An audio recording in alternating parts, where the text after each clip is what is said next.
জীবন গড়ার একমাত্র হাতিয়ার হলো চরিত্র। মানুষকে মূল্য দিতে শেখো, দেখবে সব জায়গা থেকে তোমার মূল্য আসতে থাকবে এবং সৃষ্টিকর্তা আল্লাহও তোমাকে মূল্য দিতে থাকবে।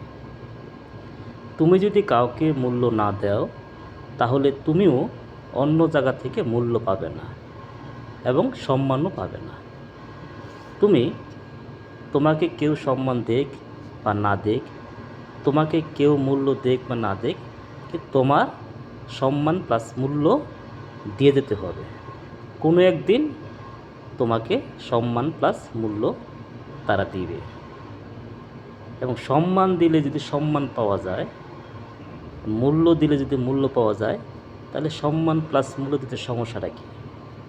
তাই সম্মান প্লাস মূল্য বেশি বেশি করে দিতে হবে। সম্মান প্লাস মূল্য আসে যার যার চরিত্রের উপরে। তাই চরিত্র ভালো মন্দের উপর নির্ভর করে সম্মান প্লাস মূল্য।